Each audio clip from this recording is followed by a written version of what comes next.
Before the 2024 Computex Taipei, Nvidia CEO Jensen Huang hosted a dinner on May 30th for top executives from Taiwan supply chain companies.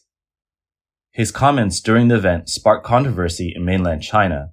When asked if Nvidia would continue investing in Taiwan, Huang responded bluntly, "Taiwan is a very, very important country." During the dinner, he also mentioned that thanks to AI, Taiwan will remain at the center of the global tech industry, adding, "Taiwan is part of Nvidia, and Nvidia is part of Taiwan." On June 1st, Huang threw the ceremonial first pitch at a baseball game for the Weichuan Dragons at the Taipei Dome. During his speech in Mandarin, Taiwanese, and English, he stated, "Taiwan is at the center of the AI era and home of Nvidia's partners, supporting Nvidia for over 30 years, and we are very grateful to Taiwan." Huang's comments, particularly calling Taiwan a country, crossed a red line for mainland China, which views this as advocating for Taiwan's independence. As a result, many Chinese internet users called for a boycott of Nvidia, but others were more resigned, noting that China is still reliant on imported chips and couldn't afford to boycott. "This is our absolute bottom line, but Jensen Huang crossed it. It's incredibly sad and frustrating. If you search Jensen Huang and Douyin, the results will show three things. First, his recent product launch in Taiwan, where everyone praises how his products lead the world by miles. Second, the impressive scale of his AI strategy. Third, overnight, Nvidia's market value surged by over $133 billion, almost on par with Apple. Nvidia's market cap has now reached $3 trillion. At this rate, Nvidia will soon become the world's most valuable company." These three hot topics completely overshadow his controversial remarks, making it all feel very powerless. On Weibo, user Frank Manny urged young patriots to check their computers and discard any Nvidia graphics cards. Another user called for countermeasures, stating that Nvidia would be finished in China. However, one user expressed helplessness, acknowledging the lack of alternative technology. Some Chinese netizens accused the blogger of spreading false information, with one remarking, "If we had the capability, we wouldn't need to use his products." Others commented on the futility of boycotting, given Taiwan's self-perception as an independent nation and the global unpopularity of such measures. Some said, "If this were a Taiwanese celebrity, they'd have been banned already." In response, some PTT forum users joked about benefiting from the boycott, saying they'd buy discarded graphics cards cheaply. Another said, "If you have the guts, smash your graphics cards and send them to me." The reactions highlight the complex sentiments and practical challenges surrounding the issue. In September 2022, the US government announced a ban on exporting several high-tech chips to China and Hong Kong. However, a Reuters investigation revealed that several shops in Shenzhen's Huangshan market are selling the banned Nvidia A100 chips, which support AI technology, for $19,500 each. These chips are also available on Chinese online platforms like Taobao and Xiaohongshu. Reuters cited retailers who said that buyers include the Chinese government. A lecturer from the Chinese University of Hong Kong also admitted that their department purchased A100 chips for research purposes. These chips are sold at double the market price and are not publicly advertised. They can only be bought through private inquiries. Chairman of Caixun Express newspaper, Shu Chin-ho, posted on Facebook, "Since May 20th, China has been exerting unprecedented pressure on Taiwan, from military drills to legislative actions and statements from celebrities like Mayday. The Chinese government has been going all out, but Jensen Huang's vigorous promotion of Taiwan and his constant reference to it as a center of AI has infuriated nationalists. His deft maneuvers have alleviated much of Taiwan's pressure. Recently, he was seen enjoying traditional snacks at a Taiwanese night market, overshadowing the news of Mayday's Beijing roast duck with a bowl of taro rice noodles." Shu analyzed that Taiwan would manage without the Economic Cooperation Framework Agreement, ECFA, because a savior appeared out of nowhere, end quote. Jensen Huang, who loudly proclaimed to the world that Taiwan is extremely important. What Huang didn't say is, China can't block Nvidia, and it is Nvidia that has the power to block China. Huang's actions have reduced pressure from China and increased Taiwan's international recognition and attention. During his speech at Computex 2024, Taiwan President Lai Ching-te said this year's exhibition was extraordinary. Even before it opened, it had already become the focus of global attention, primarily because the world's most prominent tech stars were flocking to Taiwan. Every day of the exhibition will feature performances by these stars, making Taiwan shine brightly on the global stage. Computex 2024 kicked off on June 4th, bringing together global AI tech giants, including Nvidia CEO Jensen Huang, AMD CEO Dr. Lisa Su, Intel CEO Patrick Gelsinger, and Qualcomm CEO Cristiano Amon. Highlights included keynote speeches from these four AI kings. Jensen Huang announced plans to establish an AI design center in Taiwan, hiring 1,000 Taiwanese engineers. Lisa Su also hinted at looking for suitable factory locations in southern Taiwan. Meanwhile, to further frustrate Chinese nationalists, a delegation of 27 U.S. defense contractors arrived in Taiwan on June 4th. Organized by the U.S.-Taiwan Business Council, they plan to meet with top government officials, attend the Taiwan-U.S. Defense Industry Forum on June 6th, and visit institutions like the National Chung-Shan Institute, a science and technology and aerospace industrial development corporation, seeking cooperation in Taiwan's chip supply chain. Why are chips so crucial? They are used in military, surveillance, detection, and precision technologies, determining the outcomes of wars. According to the EU Reporter website on March 9th, China ranks 5th in global arms exports, behind the US, Russia, France, and Germany.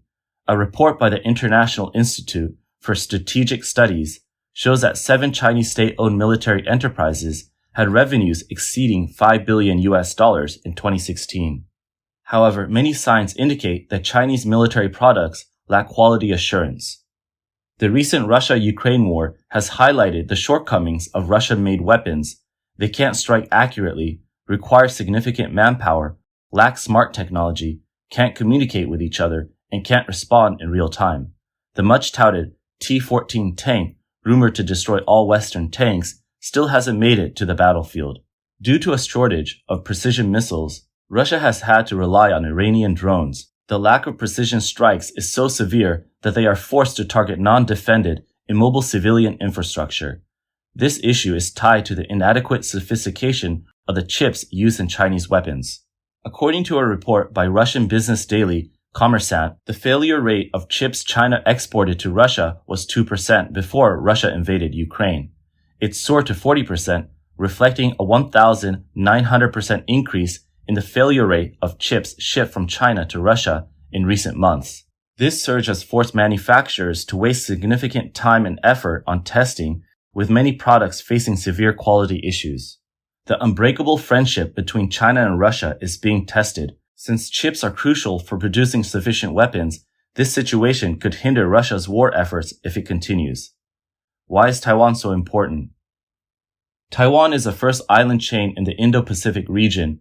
Many countries fear a Taiwan Strait war and are hesitant to invest there, including Tesla CEO Elon Musk. In recent years, Tesla has expanded internationally, building 5 gigafactories in Nevada, Texas, California, Shanghai, and Berlin. As Tesla's scale and profitability grow, its reliance on China deepens, even suggesting Taiwanese suppliers set up factories elsewhere to mitigate geopolitical risks. However, the 4 semiconductor giants are optimistic about Taiwan and want to invest there because they believe China won't dare to attack Taiwan. A Chinese general claimed that the People's Liberation Army could take over Taiwan in 72 hours, leaving the U.S. no chance to intervene. Recently, the renowned general Huang stated that if China were to reunify Taiwan by force, it would launch an intense 24-hour bombardment to cripple Taiwanese defenses, followed by a full-scale invasion. Within 2 to 3 days, the entire island would fall, and neither the US nor Japan would have the capability or time to intervene. These kinds of videos are frequently circulated on Chinese social media, serving as a self-soothing mechanism for nationalistic sentiment amid harsh living conditions. Scholars question why, after 70 years of threats, China still hasn't dared to attack Taiwan. The answer boils down to one word: chips. Although China has a large population and vast land, it remains a backward manufacturing hub without technological autonomy. Taiwan, despite its small size and population, is a tech powerhouse, particularly in chip technology, holding the key to the global economy. Without Taiwanese chips, China's economy would collapse, and its missiles, fighter jets, warships, and drones wouldn't function. Without chips, China can't produce or operate its military equipment, leading to both economic and military paralysis. Taiwan's TSMC, often referred to as the guardian deity of Taiwan, is a critical part of the Silicon Shield concept. In 2022, a Chinese economist with government ties called for reclaiming Taiwan and seizing TSMC. Some American scholars have even suggested a scorched earth policy to destroy TSMC's equipment as a deterrent to Beijing's invasion plans. The Silicon Shield concept, introduced by Australian journalist Craig Addison in 2001, suggests that an attack on Taiwan would disrupt the semiconductor supply chain, severely impacting the global information industry and triggering U.S. military intervention. Consequently, China would be deterred from attacking Taiwan. Semiconductors are vital for smartphones, medical devices, cars, and jet fighters. Taiwan dominates the global semiconductor industry, producing 65% of the world's semiconductors and 90% of advanced ones. Apple's chips are almost entirely made in Taiwan. Without TSMC-made chips, the U.S. couldn't manufacture F-35 fighter jets.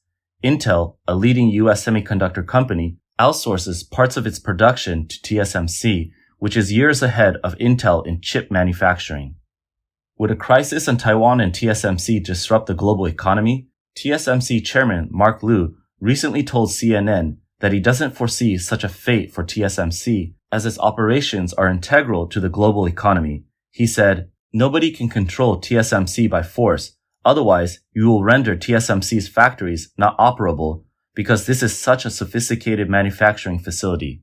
It depends on the real-time connection to the outside world, with Europe, with Japan, with the US, from materials to chemicals to spare parts, to engineering software diagnoses. It's everybody's combined effort to make this factory operable. So if you take it over by force, you can no longer make it operable." China needs Taiwan's semiconductors. According to a U.S. Congressional Research Service report, China has an enormous demand for semiconductors, accounting for 60% of global demand. Over 90% of this demand is met through imports and foreign companies operating within China. Despite investing billions of dollars in developing its semiconductor industry, Chinese companies led by state-owned company SMIC still hold less than 10% of the market share. China relies on Taiwan because, while Chinese companies can design semiconductors, their manufacturing capabilities are limited, said James Lee, an assistant research fellow at Academia Sinica in Taiwan, to Al Jazeera. Recent reports suggest SMIC has developed the ability to manufacture 7-nanometer chips, but it is still in the early stages and far behind TSMC and Samsung. The U.S. needs Taiwan semiconductors. Nottingham University's Ryan noted that the Biden administration's supply chain review report indicates the U.S. heavily depends on TSMC for advanced chips, as only TSMC and Samsung can produce the most advanced semiconductors, 5-nanometer chips. This means China's goal of unifying Taiwan poses a greater threat to U.S. interests, as the U.S. cannot imagine TSMC being on territory controlled by Beijing.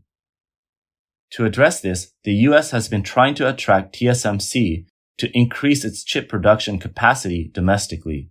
In 2021, with support from the Biden administration, TSMC purchased land and started building a factory in Arizona, scheduled to open in 2024.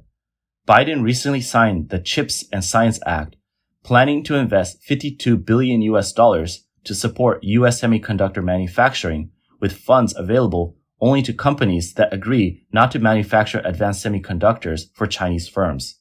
This means that companies like TSMC setting up factories in the U.S. might have to choose between China and the U.S., as the manufacturing costs in the U.S. are prohibitively high without government subsidies.